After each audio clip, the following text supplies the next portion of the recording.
അങ്ങനെ അങ്ങനെ ആ താന്തോന്നി ഇങ്ങനെ ചെയ്യുമെന്ന് ഞാൻ വിചാരിച്ചില്ല. അങ്ങനെ എന്റെ മോന്റെ മുമ്പ് ഞങ്ങൾ തോറ്റുപോകുന്നതാണെന്ന് വിചാരിക്കരുത്. എടാ, എന്റെ നിലം കൊയ്യുന്ന ആരാണ് തീരുമാനിക്കാൻ? അവനാരാ? അങ്ങനെ അവൻ ചെയ്ത തെറ്റിന് ഞാൻ മാപ്പി ചോദിക്കാം അങ്ങനോടും കുഞ്ഞിനോടും. നീ എന്നോട് മാപ്പി വയ്ക്കല്ലേ വേണ്ടത്? മോനെ നിലത്ത് നിൽക്കാൻ പഠിക്കണം. അല്ലെങ്കിൽ വയസ്സുകാലത്ത് അടി വാങ്ങിക്കുന്ന താനായിരിക്കും. അങ്ങനെ ഞാൻ വീട്ടിലോട്ടൊന്ന് ചെല്ലട്ടെ, എന്നിട്ട് കേട്ടോ കേൾവി.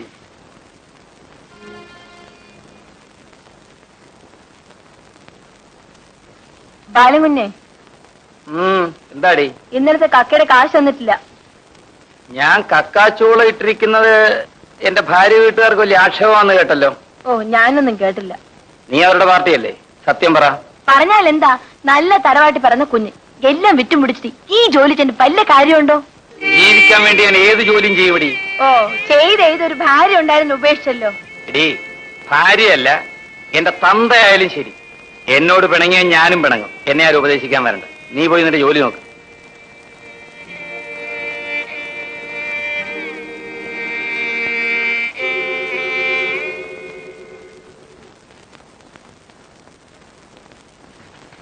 അമ്മേ, അമ്മേ, എന്താടാ മോനെ? വിശക്കുന്നമ്മേ. ശാന്തയോട് ചോറ് വിളമ്പി തരാൻ പറ. ആഹാ, പെങ്ങള് വിളമ്പി തന്നാലേ എനക്ക് വിശപ്പ് തീരത്തുള്ളൂ. നീ അങ്ങോട്ട് ഇരിക്കുക, ഞാൻ വിളമ്പി തരാം. അയ്യോ, അമ്മ ഇഴഞ്ഞിഴഞ്ഞ് ചോറ് വിളമ്പാൻ തുടങ്ങിയാലേ എനിക്ക് സമയത്ത് ആഹാരം കഴിച്ചിട്ടൊന്നും പോകാൻ പറ്റൂല. അമ്മയ്ക്ക് വയസ്സും പ്രായമൊക്കെ ആയില്ലേടാ മോനെ. ഇനിയിപ്പൊ ഇഴഞ്ഞും വരിഞ്ഞും ഒക്കെ നടക്കാൻ പറ്റും. നീ ഒരു കാര്യം ചെയ്യും, എവിടെങ്കിലും പോയി പറക്കുന്ന ഒരു പെണ്ണിനെ കല്യാണം കഴിച്ചോണ്ടോ. അതിനല്ലയോ ഞാൻ പോയിരുന്നത്. പക്ഷെ പെണ്ണ് ചിറക് മുളച്ചില്ല, ഞാൻ ഇങ്ങ് പോന്നു. മതി മതി, അങ്ങോട്ട് ഇരിക്കെ, ഞാൻ ചോറ് വിളമ്പിക്കൊണ്ട്.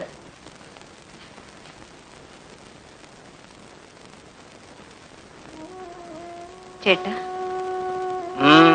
എന്ത് വേണം? ഒന്ന് കാണാൻ വന്നതാ. നീ എന്തിനാ എന്നെ കാണുന്നത്? ഇന്ന് നമ്മുടെ കല്യാണം നടന്ന ദിവസമല്ലേ? എടീ, നമ്മുടെ കല്യാണത്തിന്റെ ദിവസത്തേക്കാൾ എനിക്ക് കൂടുതൽ ഓർമ്മ നിന്റെ ചേട്ടൻ വന്ന് നിന്നെ വിളിച്ചോണ്ട് പോയ ദിവസം. ചേട്ടന്റെ മുമ്പിൽ തന്നെ തല്ലിയിട്ടല്ലേ വിളിച്ചോണ്ട് പോയത്? അതിനെന്താ, നീ നിന്റെ കൊട്ടാരത്തിൽ തന്നെ കഴിഞ്ഞു. ഇന്ന് സന്തോഷമായിട്ടൊരു വാക്കെങ്കിലും പറയുന്നത് കേൾക്കാനാണ് ഞാൻ വന്നത്. ഓടി എവിടുന്നു? മേലാ നീ ഇവിടെ വന്നു പോരുത്. ഇല്ല, എന്നെ തല്ലിക്കൊന്നാലും ശരി, ഞാൻ ചേട്ടനെ കാണാൻ ഇവിടെ വരും. എടി, നിന്നോട് പോകാനാ പറഞ്ഞത്.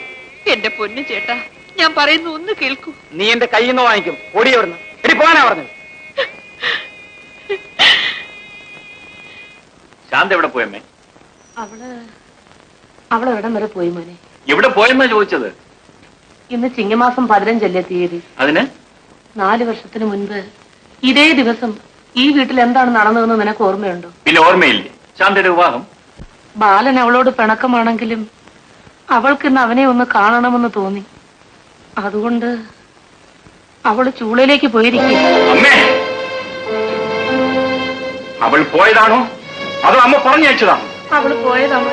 അവന്റെ ഇടിയും തൊഴിയും കൊണ്ട് അവൾക്ക് മതിയായില്ലല്ലേ? ഇടിച്ചാലും തൊഴിച്ചാലും അവനവളുടെ ഭർത്താവല്ലേ? ഭർത്താവ്? അവൻ മനുഷ്യനാണോ?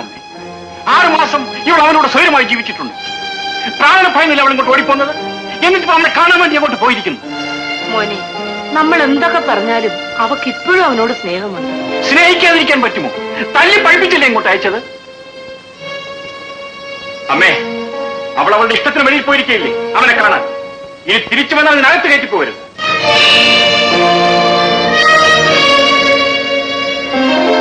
ശാന്തേ, ഇവിടെ വരൂ. നീ എവിടെ പോയിരുന്നു? അമ്പലത്തിലേക്ക്. എന്നിട്ട് ദൈവത്തെ കണ്ടോ? ഇല്ല, ഞാൻ ചെന്നപ്പോൾ നടയടച്ചു കഴിഞ്ഞു. ഇനി നീ കാണാൻ പോയ ദൈവത്തെ അല്ല, പിശാചിനെയാണ്. എനിക്ക് മാപ്പ് തരൂ ചേട്ടാ, എനിക്ക് മാപ്പ് തരൂ. ശാന്തേ, എഴുന്നേക്കൂ. നിന്നോട് അവനെ കാണാൻ പോകരുതെന്ന് ഞാൻ പ്രത്യേകം പറഞ്ഞിരുന്നേ. പറഞ്ഞു. എന്നിട്ട് എന്തിനു പോയി? ചേട്ടാ, എന്നോട് എന്തെല്ലാം ദ്രോഹങ്ങൾ ചെയ്താലും എനിക്ക് ആ മനുഷ്യനെ വെറുക്കാൻ കഴിയുമോ ചേട്ടാ? ശാന്തേ, ഇങ്ങോട്ട് നോക്ക്. അവന്റെ ഉപദ്രവം സഹിക്കവയ്യാതെ നീ ആത്മഹത്യക്കൊരുങ്ങുമ്പോഴാണ് നിന്നെ അവിടെ നിന്ന് ഞാൻ ഇവിടെ കൂട്ടിക്കൊണ്ടുവന്നത്. അവനോടൊത്ത് നിനക്ക് ജീവിക്കണമെന്ന് ആഗ്രഹമുണ്ടെങ്കിൽ അവനിവിടെ വരണം. അവൻ ചെയ്ത ഓരോ ദുഷ്പ്രവൃത്തിക്കും നിന്റെ കാൽക്കൽ വീണ് എണ്ണി എണ്ണി മാപ്പ് പറയണം. മാപ്പ് പറയിച്ചിട്ടാണല്ലോടാ നീ ഇങ്ങോട്ട് പോന്നത്. എടാ കുറുപ്പദ്ദേഹത്തിന് നിലം ആര് കൊയ്താൽ നിനക്കെന്താ? ഓ, അവിടെ വെച്ച് മുതലാളിക്ക് വേണ്ടി വാദിച്ചത് പോരാഞ്ഞിട്ടായിരിക്കും ഇപ്പൊ ഇവിടെയും വന്ന് തുടങ്ങിയിരിക്കുന്നത്. എന്താന്നാടാ? കൊയ്ത്തുകാരെ തടയാൻ ഇവനാര്? അമ്മേ, ഞാൻ പതിവ് കൊയ്ത്തുകാരെ തടഞ്ഞില്ല. അച്ഛന്റെ കൊച്ചു മുതലാളി അച്ഛൻ കരിങ്കാലിപ്പടയാണ് ഞാൻ തടഞ്ഞത്. എടീ, അവർക്ക് ഇഷ്ടമുള്ളവരെ കൊണ്ട് അവർ കൊയ്യിക്കുമെന്ന് പറഞ്ഞു കൊടുക്കണേ. കാലം മാറിപ്പോയെന്ന് പറയാമ്മേ. കുറുപ്പദ്ദേഹത്തിന് മുട്ടുകുത്തിക്കാൻ അവരെ കൊണ്ട് കഴിയുമെന്ന് പറഞ്ഞു കൊടുക്കണേ. അത് കണ്ടിട്ടല്ലേ ഇങ്ങോട്ട് വന്നതെന്ന് പറയാമ്മേ. എടീ, നിന്റെ മോനോട് മര്യാദയ്ക്ക് പോയി മാപ്പ് ചോദിക്കാൻ പറയണേ. അതിന് വേറെ ആളെ നോക്കാൻ പറയാമ്മേ. അയ്യോ, വയലിൽ ഉണ്ടായ കാര്യത്തിന് വീട്ടിനകത്ത് വന്നു കിടന്ന് എന്തിനാ ഇങ്ങനെ വഴക്കുണ്ടാക്കുന്നത്? വന്ന് ഊണ് കഴിച്ചാട്ടെ. അനുസരണ ഇല്ലാത്തവർ ഊണ് എനിക്ക് വേണ്ടത്. എടാ മോനെ, നീയെങ്കിലും ഊണ് കഴിക്കടാ. എന്നെ അടിമയാക്കാൻ നോക്കുന്നവരുടെ ചോറ് എനിക്കും വേണ്ട.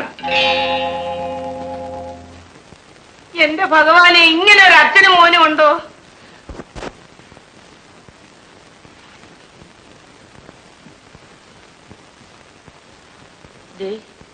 എഴുന്നേറ്റ് ഊണ് കഴിച്ചാട്ടെ.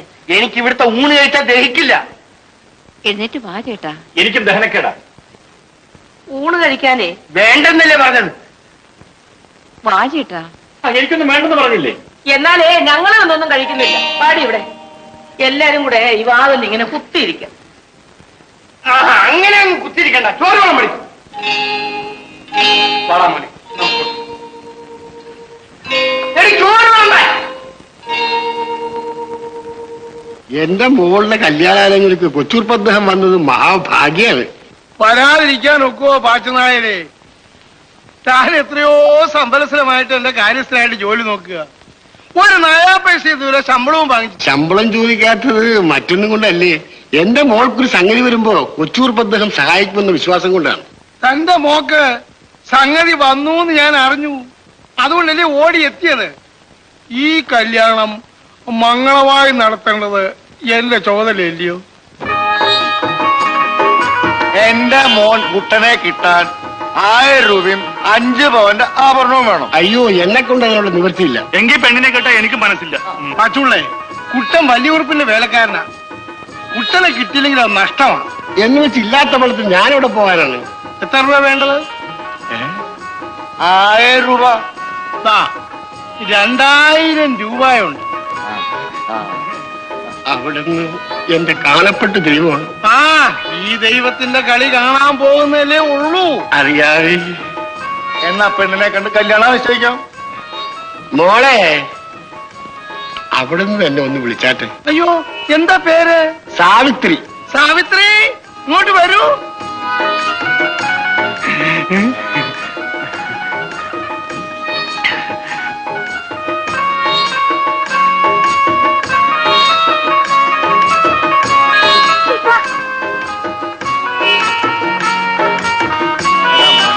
നല്ലൊരു പെണ്ണ്, പച്ചിലയും കത്തിരിയും പോലെ ഇരിക്കണം.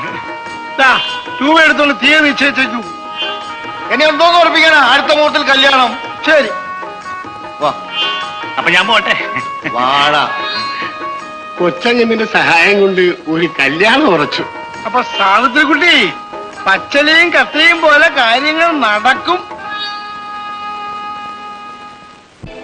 കുട്ടാ, നീ ഭാഗ്യവാനാണാ മോനെ.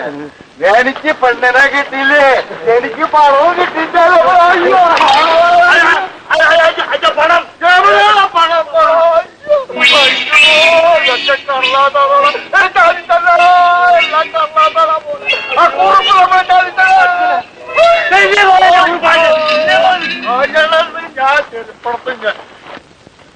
ഇത് എന്നോട് വേണ്ടായിരുന്നു ആശാനെ.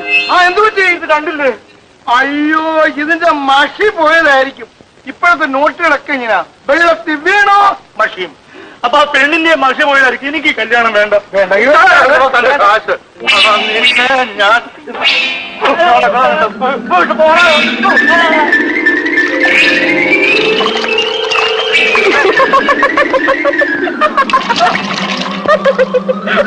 അയ്യോ, അയ്യോ പാപ്പ, അയ്യോ പാപ്പ, അയ്യോ.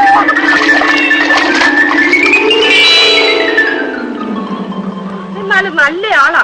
ഞാനങ്ങ് ഭയന്നു പോയല്ലോ. കുറുപ്പത്തി എന്നാലും ഭയങ്കരനാ. ഇത്ര വേഗം കല്യാണം മുടക്കി കളഞ്ഞല്ലോ. ഇനി വരുന്ന കല്യാണം ഞാൻ മുടക്കും. അങ്ങനെ വരുന്ന കല്യാണങ്ങളെല്ലാം മുടക്കി അവസാനം നമ്മൾ ഇവിടെ ഉടക്കും.